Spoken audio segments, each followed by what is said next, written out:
चलते चलते मेरे ये गीत याद रखना, कभी अलविदा ना कहना, कभी अलविदा ना कहना। रोते हंसते बस यूं ही तुम गुनगुनाते रहना, कभी अलविदा ना कहना, कभी अलविदा ना कहना। कितनी एक्टिंग करते हो यार। Hello everyone, welcome to my channel. दोस्तों मेरे चैनल में आप सभी का स्वागत है और जो न्यू सब्सक्राइबर है उनका हार्दिक अभिनंदन है। दोस्तों कैसे हैं आप सब? मैं अंकिता जबलपुर से कर रही हूँ आप सबका स्वागत। चिकू दोस्तों आज संडे है और बहुत ही प्यारे से प्लान्स थे उत्कर्ष के संडे वाले, जो गुब्बारे में हम जब हवा भरते हैं और अचानक से वो हमारे हाथ से छूट के वो पूरे रूम में सू करके निकल जाता है ना, वैसे ही प्लान्स भी हमारे आज के ऐसे ही गुब्बारे की तरह हाथ से छटक गए। और पूरे वीक में ये प्लान बना रहा था। लास्ट मोमेंट पे इसके पापा आउट ऑफ स्टेशन चले गए और उत्कर्ष को बहुत गहरा समझ जाइए आप लोग क्योंकि ये पूरे वीक इंतजार करता है। समर वेकेशन चल ही रहे हैं, हम लोग कहीं गए नहीं हैं, तो इनको ये रहता है कि चलो संडे को पापा फ्री रहेंगे। और वैसे भी हम लोग अर्ली मॉर्निंग जाते हैं, कहीं भी जाते हैं तो घर के काम हो चाहे बाहर के काम हो बिल्कुल भी प्रभावित नहीं होते हैं। तो उत्कर्ष के प्लान्स थे कि मम्मा अब से जब तक मेरी छुट्टी है तब तक हर संडे को मैं मदर्स डे मनाऊंगा, मैं आपको घूमने लेकर जाऊंगा। और पापा जो है अकेले ही ट्रेन पकड़ी और घूमने चले गए। एक्सक्यूज मी मम्मा, वो आएगा एक दिन, हम लोग जरूर जाएंगे। वो तो हम होंगे कामयाब एक दिन, वो तो चलता ही है। हम होंगे कामयाब, हम होंगे कामयाब, हम होंगे कामयाब किस दिन, एक दिन। Bus stop. So early morning इसके पापा को जाना था, 4 o'clock उनकी ट्रेन थी, तो हम लोग जल्दी उठ गए थे। तो आज हम लोगों ने सनराइज बहुत इत्मीनान से देखा है और अच्छा हम लोगों ने एंजॉय किया, टाइम स्पेंड किया। लेकिन वही है ना कि मेरी नींद पूरी नहीं हुई है। छुट्टियों का टाइम है तो मुझे लगता है कि कम से कम 6 बजे तक तो आराम से सोना ही चाहिए। ऐसे मैं उठ जाती हूँ जल्दी, लेकिन छुट्टियों में मुझे लगता है मुझे बहुत आलस आता है। और खासकर मुझे संडे के दिन तो भगवान भी आके कहेंगे कि उठ जाओ तो नहीं उठती हूँ। हाँ, घूमने जाना है तो उठ जाती हूँ, अदरवाइज मुझे ना बहुत आलस आता है। तो आज मुझे बार बार ये फील हो रहा है कि मुझे बहुत नींद आ रही है, मुझे थोड़ी सी इसकी भी प्रॉब्लम है। अगर एक बार मैंने मन में सोच लिया कि मेरी नींद पूरी नहीं हुई है तो मुझे हर समय झपकी आ रही होती है। और आज सुबह से इतनी चीज़ें जली हैं, मैं आपको क्या बताऊं, मुझे तो बताने में भी शर्म आ रही है। मैं बाबूजी के लिए जो छेना बनाती हूँ, 1.5 किलो दूध का मैंने छेना जला दिया। मैंने मखाने 1 किलो भूनने के लिए चढ़ाए और मैं गैस तेज करके मैं एकदम से मुझे ऐसा लगा मैं चाय पीने के लिए अलग चली गई, वो पूरे काले हो गए। मतलब क्या मैं बोलूँ, सब्जी जल गई। वहीं पे खड़े खड़े मुझसे ये सारी लापरवाही हुई है। आंखों के मतलब वो होता है ना कि यहाँ से मैं चैतन्य नहीं थी, कुल मिला के ये बोल रही हूँ। तो आज घर वालों ने कहा कि गए हैं इसके पतिदेव, तो आज हम लोग को सबको जला खिला रही है।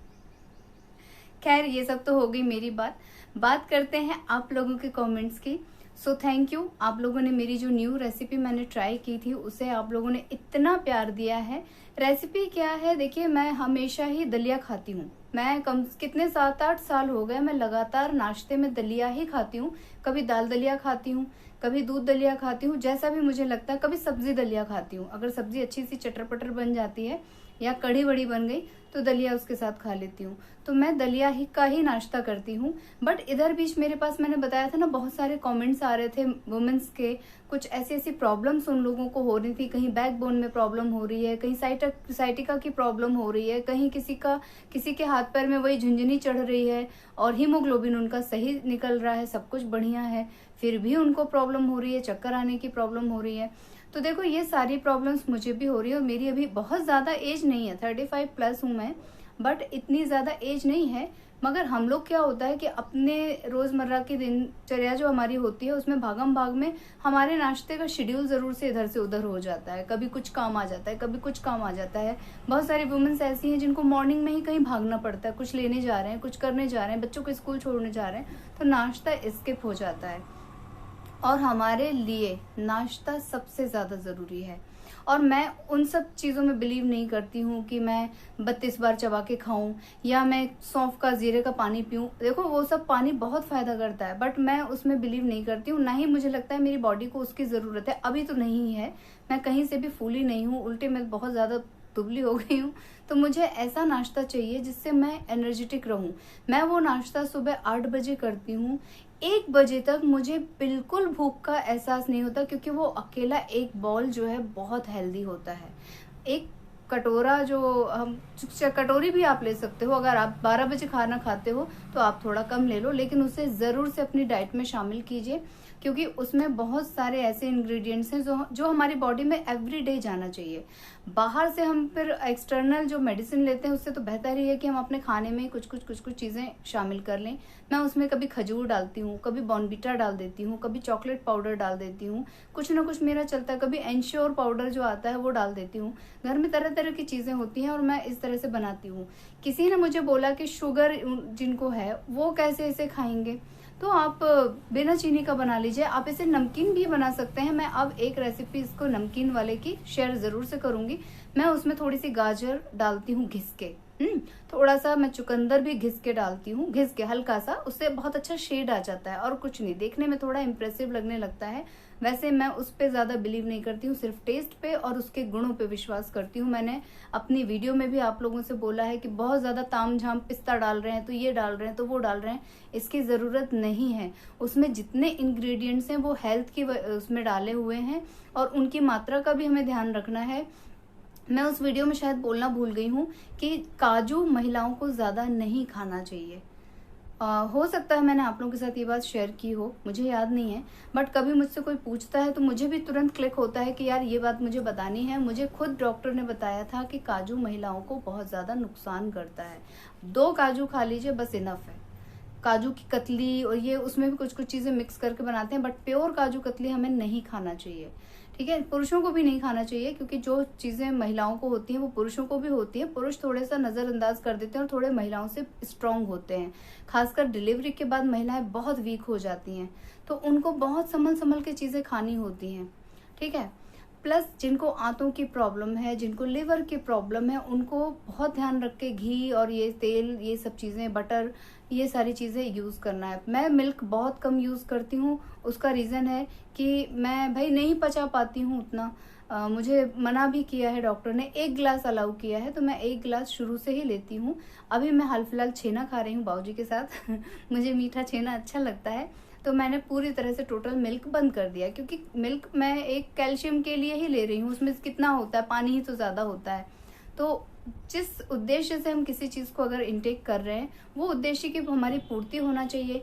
प्लस जैसे लोग बोलते हैं ना कि केला एक फुल मील है, 1 बनाना अगर आप खा लो, 2 बनाना खा लो, आपको बहुत देर तक भूख नहीं लगेगी, प्लस आपको बहुत सारी चीजें बॉडी में मिलेंगी। एक हेल्दी फूड माना जाता है केला, बट मुझे केला अलाउ नहीं है, तो अब मैं क्या करूं? तो मैं अपने लिए चीजें ढूंढती हूँ और मैं उन चीजों को बाकी लोगों के साथ शेयर करती हूँ। अगर वो बेनिफिशियल होती है और कारगर होती है तो मैं बेफालतू की रेसिपी बना के तामझाम नहीं फैलाना चाहती हूँ, क्योंकि देखो बनाने में समय तो लगता है मुझे भी वक्त लग गया था, 10 मिनट 15 मिनट, भले सीटी में बन गया, लेकिन फिर भी उसके पहले की प्रिपरेशन, इसका पेस्ट तैयार करो, उसका पेस्ट, और वो बादाम छीलने में मुझे बड़े आलस आ जाते हैं। तो मैं इसे बदल बदल के बनाती हूँ। एवरीडे मैं इसे नहीं खाती हूँ। किसी दिन मैं नमकीन उपमा खाती हूँ इसका बना के, और सबके लिए बनाती हूँ। ऐसा नहीं कि मेरा अलग बन रहा है सबका अलग। नमकीन उपमा बना के खा लेती हूँ, कभी ऐसे ही मीठा बना के खा लेती हूँ, कभी सादा दलिया खा लेती हूँ। तो जरूरी नहीं है आपको क्या क्या चीजें पसंद है, आपकी बॉडी को क्या क्या चीजें जरूरी हैं, आप वो सब चीजों को फॉलो करते रहिए और अपने पसंद के हिसाब से चीजों को चेंज भी कर सकते हैं हर रेसिपी में, क्योंकि रेसिपी का कोई फंडा नहीं होता है, कोई तरीका नहीं होता कि तेल में से इतना धुआं निकलना चाहिए कि जीरा ऐसे चटकना चाहिए, कुछ नहीं। वही जीरे होते हैं, वही प्याज होती है, वही टमाटर होते हैं, वही वेजिटेबल्स होते हैं, वही सूजी होती है, वही दलिया होता है, सब कुछ सेम होते हैं, बस बनाने का थोड़ा सा तरीका आगे पीछे होता है और स्वाद का कमाल होता है बस। सो बस जो चीज़ें मैं फील करती हूँ, चाहे वो खाने की हो, चाहे वो हेल्थ वाइज हो, चाहे मेरे छोटे मोटे विचार हो, तो वो मैं आप लोगों के साथ शेयर कर देती हूँ। और बस आज तो मुझे लगता है कि मूड ही नहीं है, आज बड़ी नींद आ रही है दोस्तों। तो आज ब्लॉग में कुछ खास नहीं दे रही हूँ आप लोगों के लिए, कुछ शेयर नहीं कर रही हूँ, लेकिन कल पूरी एनर्जी के साथ आप लोगों से मिलने आऊँगी। आज अपना ब्लॉग यहीं पे एंड कर ले रही हूँ, आप लोगों से ले लेती हूँ इजाज़त। लेकिन आप लोगों में से जो लोग नए हैं, प्लीज़ मेरे चैनल को सब्सक्राइब कीजिएगा, वीडियोस को लाइक कीजिएगा और अपनी फैमिली और फ्रेंड के साथ उसे शेयर कीजिएगा दोस्तों। और इसी तरह अपना प्यार और आशीर्वाद बनाए रखिएगा। Thank you for watching. Bye bye and thank you for watching. ये काली काली आंखें, ये गोरे गोरे गाल,